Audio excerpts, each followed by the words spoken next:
За өнөөдөр болж байгаа процессыг та бүхэн харж байгаа.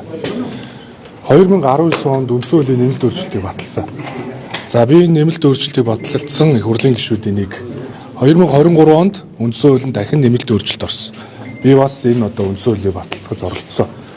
2019 оны үндсэн хуулийн нэмэлт өөрчлөлтийг баталж байх энэ цаг мөчид эрдэмтэн судлаачдын зүгээс иргэний нийгмүүд, мэргэжлийн холбоотууд нэг юм саналуудыг гаргаж ирсэн маш олон. Тэр нь юу гэхээр засгийн газрын доктортой байдлыг хангах хэрэгтэй. Тэгэхгүй бол 4-1 нь их хурлын гишүүдийн 4-1 нь санал гаргаад тэгээд тэр саналынхаа дагуу ердийн олонхоор ирсэн гишүүдийнхээ олонхоор засгийн газар огцордог байсан.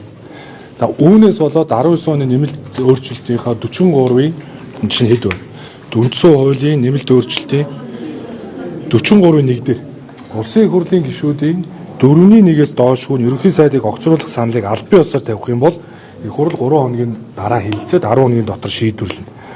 Тэгээд улсын их хурлын нийт гишүүний олонх уг саналыг дэмжсэн бол ерөнхий сайдыг огцруулах тухай их хурлын доктор батлагдана гэж.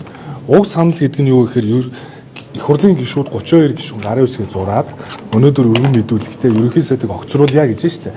Тэгэхээр энэ саналаар нь санал хураалт явуулаад тогтоол батлагдана гэж 19 онд нэмэлт өөрчлөлт тусгагдсан. Ингээд одоо болвол их хурлын дэд дарга булган туяа бол хуулийн говьл тайлбарлаад байна. Юу гэхээр 19 оны үндсэн хуулийнхаа нэмэлт өөрчлөлтийг орхиод өмнө нь хэрэгжижсэн 43-ийн 4 буюу нийт гишүүдийн 4-1-ийг санал болгосоор их хурл хэлэлцэн шийдвэрлэнэ гэдэг хуучин заалтыг бариад одоо хууль тайлбарлаад байна шүү дээ. Тэгэхээр эн чинь өөрөө үндсэн хуулийн зөрчлөө. За 2023 онд үндсэн хуулийн нэмэлт өөрчлөлт батлагдахдаа их хурл 126 гишүүнтэй болсон. 126 гишүүнтэй болсон тул их хурлын дэгийн хуулинд өөрчлөлт оруулсан. Дэгийн хуулинд өөрчлөлт оруулахдаа энэ шин дэгээрээ хэрвээ үндсэн хуулийг одоо илтэд зөрчсөн одоо шийдвэр үндсэн хуулийг илтэд зөрчсөн хууль тогтоол хэрвээ одоо их хурлын чуулганаар хилцэж байгаа бол их хурлын гишүүд татгалзаж оролцохгүй байж болохыг хуульчилсан. Дээрээс нь бүлэг мөн улс төрийн шийдвэрээ гаргаад энэ үндсэн хуулийн зөрчилтөд санал хураалтанд оролцохгүй байх ийм одоо болцоог нээсэн гэсэн үг. Тэр хэрвээ 2019 оны үндсэн хуулийн нэмэлт өөрчлөлт 23 оны 126 гишүүнтэй болсон нэмэлт өөрчлөлтийг хүлээн зөвшөөрөхгүй гээр өмнөх хуулиудыг тайлбарлаад яриад байх юм бол өнөөдрийн их хурлын 126 гишүүн ч гэсэн одоо тэг хүчин төгөлдөр биш л гэж ойлгож. Тэгэхээр хууль бол батлагдаад тэр шинэ нэмэлт өөрчлөлтөд дагдаг л ийм л хуультай. Гэтэл өнөөдөр 2019 оны үндсэн хуулинд тусгагдсан энэ заалтуудаар одоо мэдгэцээд маргаад авах шаардлага байхгүй. Хамгийн сүүлд одоо огцруулсан оюутны ерөнхий сайдыг яг ямар хуулийн жаргал тулгын Эрдэнэт огцруулах үед үндсэн хуулийн нэмэлт өөрчлөлт батлагдаагүй байсан. Тэр хуулийн 43-ийн 4 дээр юу гэж зааж ирсэн бэ гэхээр 4-1 нь санал гаргасан бол их хурл хэлэлцэн шийдвэрлэнэ буюу ердийн олох шийддэг байсан. За Норвегийн Алтан хуулийн ерөнхий сайдыг огцруулах үед энэ 19 оны үндсэн хуулийн нэмэлт өөрчлөлт мөн батлагдаагүй байсан. За Ухнагийн хөрс өх ерөнхий сайд өөрийн хүсэлтээр чөлөөлөгдсөн.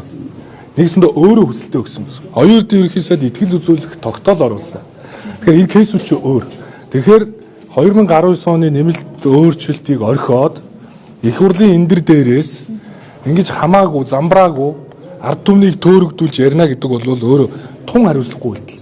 Тэгэхээр би одоо булган туяа бид бол одоо олон жил улс төрд бас хамт зүтгэж байна. Булгаа даргаагаа би өрөвдөж байна. Ягаад тэгэхээр бусдаа ингэж хуулийг буруу тайлбарлаад бусдын гар хөл болоод ингээд одоо байх нь зохимжгүй. Тэгэхээр энийг одоо эрүүл сарвал хүмүүс бүгдээрээ ойлгож байгаа. Хуульчид бүгдээрээ тайлбарлаж байгаа. Тийм биз дээ. Тэгэхээр одоо бүгдээрээ 19 оны нэмэлт өөрчлөлтөд эргэж харах хэрэгтэй. Их хурлын 2023 онд батлагдсан шинэ хуулийн дагуу дэгийн хууль батлагдсан. Дэгийн хуулийг харах хэрэгтэй. Ингээд бүгдээрээ одоо ийм юм болоод байна шүү дээ. Санал нь хүрхээ болчхоор дэмжээгүй саналыг дэмжүүлээ гэдэг бид асуудлаа ярья. Их хурлын 32 гишүүн 19-ийг зураад ерөнхий сайдыг огцруулъя гэж санал гаргачлаа. Уг саналыг их хурлын чуулганы нэгдсэн хуралдаанаар хилцэх үүрэгтэй. Өнөөдөр сүүлийн өдөр. Тэгэхээр чуулганаар ороод огцруулахыг дэмжээ гэдэг саналын томьёолоор санал хураавал 50 дээр нэмэх нэг нь хэрвээ дэмжүүл засгийн газар огцорно. Дэмжихгүй бол огцрохгүй. Ийм зарчим байхгүй. Тэгэхээр одоо бүгдээрээ ингэж хуулийг говьл болгож болохгүй. Тэгэхээр бүгдээрээ хуулийнхаа хүрээнд амьдрий. Ард түмээ харж, нийгэм харж, энэ одоо баг шимчнэрийн асуудал үүсчээд байна. Одоо ингэж нэг юм санд суудлын хэрүүл хийх болмоор байна. Зовлонгийн түргэнэн дээр өнөөдөр оруулаад үнэхээр огцруулах шаардлагатай гэж 64 гишүүн үзвэл ингээл шийдэл явъя л да. Энэ чинь Дуулгын 2 цаг хүртэл завсарлаа. Тэгэхээр одоо энэ нэг цагийн хугацаанд тухайлбал Монгол Ардын намынхан ер нь бөөнөрөө гишүүд нь уулзаад энэ асуудлаа шийдэж болно. хууль гуйлж байгаа зүйл дээр 8 хийн гэж байхгүй шүү дээ. Хуулиар тайлбарлана. Хамгаалсан Юу тайлбарлах вэ? 19 оны нэмэлт өөрчлөлт батлагдсан шүү дээ. 19 оны үндсэн хуулийн нэмэлт өөрчлөлтөд харъя. Өнөөдөр хүчин төгөлдөр мөржигдөж байгаа их хурлын дэгийн хуулийг харъя. Тэгээ одоо манай байнгын орооны дарга нар, одоо манай Баярбаатар, за одоо манай энэ Сандаг очир дарга эдгээр чинь бас эрүүл сарвал хүмүүс шүү дээ. Тэгээ би одоо түрүүн бас тааралдаал те бас арайж ингэж болохгүй шүү дээ. Ихэр хөрх энийгээд л явж шүү дээ. Яг үнэндээ эн чинь би бас энэ байгаа гişүүдийг бас харилж байна. Эднэр маань бас зовж явах шиг байна. Тэгээ ингээ гөлцөөл ингээл те байж шүү дээ. Тэрээр шинт чи хөөрхий тэгэл хууль зөрчийгээд сонирхоод байгаа хүн хааваа гэвдээ. Одоо энэ асуудлаа хуулийнхаа хүрээнд шийдээ. Тэрээс хуулиар 8 альцсан, хуулиар ойлголцсон гэж 23 оны дэгийн хуулиар чинь дэмжихгүй л оролцохгүй зөвхөн гэж штеп. 7-гийн 5. Тоогоо яаж Дэгийн хуулиар үндсэн хуулийг зөрчиж байгаа санал хураалтанд оролцохгүй байх их хурлын гишүүний бүрийн эрхийг баталгаажуулж өгсөн. Дэгийн тухай хуулийн 7-гийн 5. Тэгэхээр юу гэж бид нэр үндсэн хууль зөрчиж байгаа санал хураалтанд ороо коноптод эргээд эцэстээ цэцтэр очих хэмжээнд хүрэх юм бэ? Их хурлын гишүүд ч гэсэн эхнээсээ одоо нэрээ ингэж бас болохгүй шүү дээ. Энэ бол арай дэндүүд дэмжиж штэ.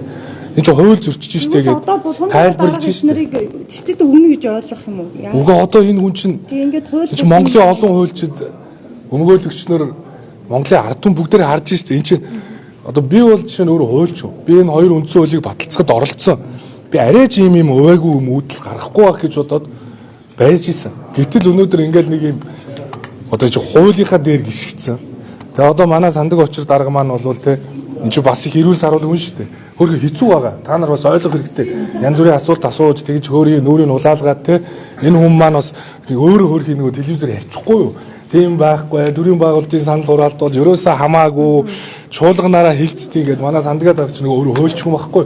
Чи нутгийн өөрөө өдөртөх байгууллага бас нэг дүүргийн засаг дарга энэ хийж ирсэн. Тэгээ манай хүн чи ийм имийг надаас илүү мэдж байгаа шүү. 2019 оны үндсэн хуулийнхаа өөрчлөлтөөр зөвхөн уг саналыг гэдгээс арай татдагтай байхгүй юм. Одоо тэр уг саналыг гэдэг юм чинь маргааны тариад байна шүү дээ. Нийт гишүүдийн олонхын дэмжсэн бол гээд засгийн газрын доктортой байдлыг хангуулахаар нөө 126-гийн 50 дээр нэмэх нэгийг дэмжснээр гэдгийг хуульчилж өгөөд их хурлын гишүүдийн 4/1 нь санал гаргавал уг саналаар нь чуулганы нэгдсэн хуралдаан дээр санал хураалт явуулаад 50 дээр нэмэх нэгийг дэмжүүл огцорно гэд Монгол улсын үндсэн хуулийн дээр бичсэн байна шүү дээ. Тэгээ одоо хэдүүлээ нэг тийм энэ төр улс ч үлдэнэ. Энэ засгийн газар ч үлдэнэ. Бидний ерөөдөө үр хоож ажиллана. Тэгэхээр одоо нэг ингээл нэг увайгүй царайлал ингээл хоёр талд ингээл сандал суудалтаа зууралдаад байгаа юм шиг. Гэхдээ үнэхээр л 3-ны энэ 50 дээр нэмэх нэг нь засгийн газар огцруулъя гэж ивэл тэгэл дараагийнхаа бүрэлдэхүүний шинжилгээ ингээд явах л ёстой шүү дээ. Төр улс чинь бас доктортой байх хэрэгтэй. Доктортой хэрэглээс салъя, доктортой засаглая. Би тийм учраас ерөөсөө тэгж янз бүрийн мэдээлэл хийж, янз бүрийн одоо шүүмж тавьж хувь хүний асуудал би ярьж байгаагүй. Би өнгөрсөн цаг хугацаанд хуулийнхаа хүрээнд өөрт оногдсон ажлаа хариуцлагатай хийя л гэж боддог. Одоо үндсэн хуулийн дараагаар бичиг явуулчих гэж байна. Бид нар гишүүн шаардлага хургуулсан. Болгон туяа дараад та ингээд хуулийнхаа хүрээнд асуудлаа шийдээ гэд хургуулсан. Дээрээс нь дэгийн хуулийн 7-гийн 5 заасны дагуу бид нэр энэ үндсэн хууль зөрчсөн санал хураалтанд оролцохгүй шүү гэдгээ илэрхийлсэн. Дээрээс нь би энэ их хурлын энэ хэдэн байнгын орооны хуулийн зөвлөгүүдийг харахаар надад нэрээ үнэхээр хэцүү байна. Ягаад тэгэхээр энэ их хурлын тамгын газрын чинь одоо энэ коридороор таарж ийн, өстой шившгтэй юм болж штэ. Одоо ийм арай үзээгүй штэ. Та нар наад нам мамынхаа асуудлаа шийдэлтэй гэдэг. Энэ чинь намын асуудал биш, энэ төрийн асуудал. Энэ их хурлын хэдэн зөвлөгүүдийг заавал хууль зөрчүүлээл ингээд ийм байдал оруулж болохгүй штэ.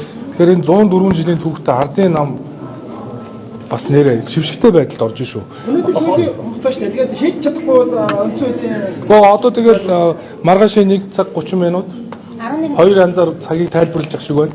Тэг яг уу энэ чинь манайхан чи одоо нөгөө би чи айдаг шүү дээ нөгөө хуулиа ярихаар маргааш гинт юу сюрприз барих бол гээд Хуулийн залтаа яриад энэ маргааш 13. Угаа маргаашийн 13 цаг 30 минут гэж нэг тайлбарлаж байна. Эсвэл өнөөдөр дуусна гэж хоёр тайлбарлаж байгаа. Тэгэхээр манай хэд одоо өөрсдийнхөө тааллаар аль нэг цагийг явах бах. Гэхдээ сүүлийн цаг бол 1:30. Маргааш эдний хоёр янзын цагаар. Гэтэ энэ чинь тааллаараа болно. хэрэг шийдэж чадахгүй бол тэгээд цаг дуусчих яг шийдэж Гоо цаг дэжгүй бол тэгэл энэ бичгийг чи хилцэж чадаагүй буцаж энэ хүчингү болчихно. Тэгтээ их хурл өөрөө үндсэн хуулиа зөрчилдөлд орно. Тэгэхээр хуулиа хэрэгжүүлъя. Тэгээд одоо нэг юм жижиг сажиг юм ярих яах вэ? Одоо энэ манай энэ шинэ гишүүдийн чинь нөгөө юм уншихгүй бас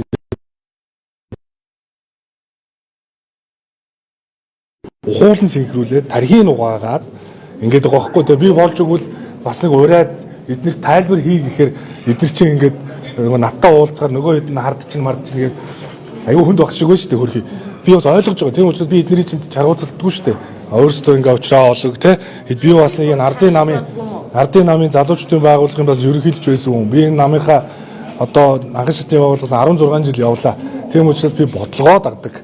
Тийм учраас кабинетийнхаа 11 сарын 15 төсөв бодлогочтой засгийн газар бол хуулийнхаа хүрээнд төсөө өргөн мэдүүлсэн. Яг хуулийнхаа хүрээнд ажил явж байгаа. 5 жилийн чиглэл засгаар орцсон. 31-ээс өмнө өргөн мэдүүл. Бид нарыг улс төрчин хэлгээд яг цаг тухайд нь бид нар ажиллаа хийж л байсан. Ерөөсөө цаг алдаагүй шүү дээ. Засгийн газрын үйл ажиллагаа хэвийн үргэлжилж байгаа. Гол нь одоо манай хэд одоо тэгээд ингээд нэг ийм харьцаагаад сууж ин тэгтэй биш үү? Аливаа зүйл цаг хугацаатай. Энийг бол олон жилийн дараа шүүн. Юу болсон? Протоколд үлдэнэ. Тийм учраас би их хурлын гишүүдийг одоо нөгөө тал мал гэж яриад шүү дээ. Тэд нартэй хэлэхэд та нар маань одоо ухаан зарах цаг ирлээ. Одоо эрүүл саруулаар бодох цаг ирлээ. Одоо бүгдээрээ жоохон хариуцлагатай байгаад энэ ард түмэн чинь одоо тесрэглээ шүү. Одоо бойлоо. Одоо болох хэрэгтэй шүү дээ. Огцрохгүй бол огцрохгүй.